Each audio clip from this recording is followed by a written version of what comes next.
Everyone, जय माता दी। मैं कार्ड्स देखने जा रही हूँ। महाराष्ट्र और महाराष्ट्र सरकार का क्या फ्यूचर नज़र आ रहा है। जैसा कि हमें पता चला है कि बीएमसी ने, महाराष्ट्र सरकार ने कंगना जी का ऑफिस गिरा दिया। उसके बाद शरद पवार जी ने इसके अगेंस्ट में बोले हैं कि ये चीज़ें नहीं करनी चाहिए थी, इतनी जल्दबाजी नहीं करनी चाहिए थी। तो सबसे पहले मैं यही देखूँगी कि उनकी पार्टी के अंदर क्या चल रहा है और क्या होने वाला है। तो सबसे पहले यही देख लेती हूँ मैं।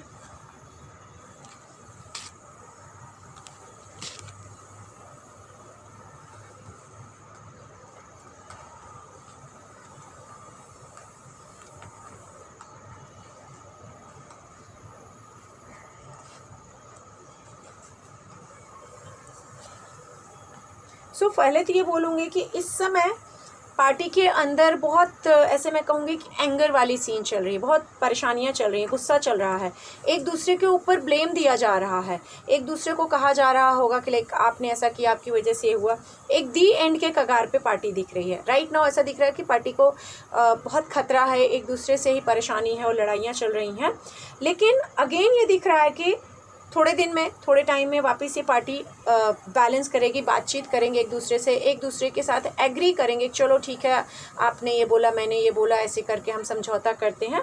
तो अगेन इस पे समझौता होगा। और समझौता यहाँ कोई फीमेल दिख रही है जो काफ़ी क्लेवर किस्म की है, जिसकी वजह से समझौता हो जाएगा और एक नई शुरुआत। तो लोग कहेंगे भविष्य में हमें आगे बढ़ना है तो हमें एक नई शुरुआत करनी होगी। ये चीज़ें दिख रही हैं। फोकस करेंगे वापस करियर जो उनका 3 पार्टी मिलके बनाए हैं, तो कहीं ना कहीं वापस इस पर फोकस करेंगे कि नहीं हमें आगे बढ़ना, हमें करना है। लेकिन कहीं ना कहीं झटका आगे चल करके ये झटका दिख रहा है कि पार्टी में बहुत बड़ा कोई झटका आ सकता है और पार्टी में परेशानियां आएंगी। जबकि समझौते होते हुए दिख रहे हैं कि अभी परेशानी दिख रही है, लेकिन कुछ दिन बाद इसमें समझौते होते हुए दिख रहे हैं। तो ये मैं ज़रूर पूछूंगी कि जो समझौते हो रहे हैं उसके बाद पार्टी का भविष्य कितने दिन का है। जो ये पार्टी का भविष्य है तो राइट नाउ सितंबर में देख लेंगे कैसा है भविष्य। अक्टूबर, नवंबर, दिसंबर और क्या होगा।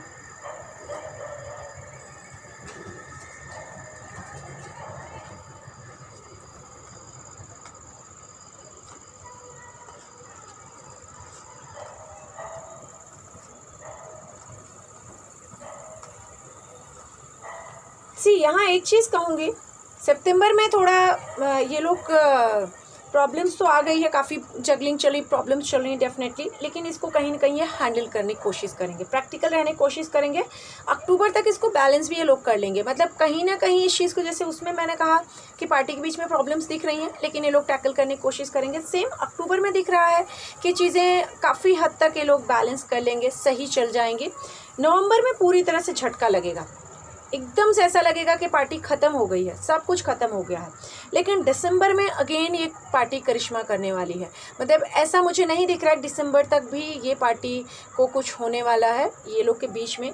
जो नवंबर का पीरियड है सबसे पेन वाला है, सबसे टफ है। शायद हो सकता है कि हमें ऐसी कुछ न्यूज़ आ जाए कि इन लोगों के बीच बहुत बड़ा प्रॉब्लम हो गया है, बहुत बड़ी चीज़ें हो गई हैं, या ये लोग ने डिस्प्यूट कर लिया है, समथिंग इस तरह का।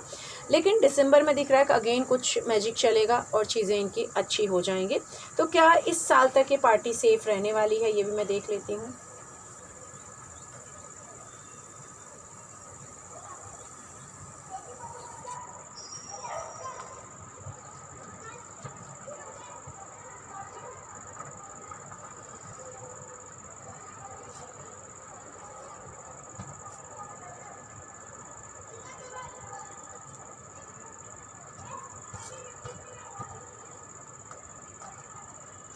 यस, दिसंबर तक तो दिख रहा है कि लटके झटके, पेन रहेगा, परेशानी रहेगी, कहीं ना कहीं हैप्पीनेस तो नहीं दिख रही है, लेकिन ये इनकी सरकार दिख रही है कि ज़रूर रहेगी।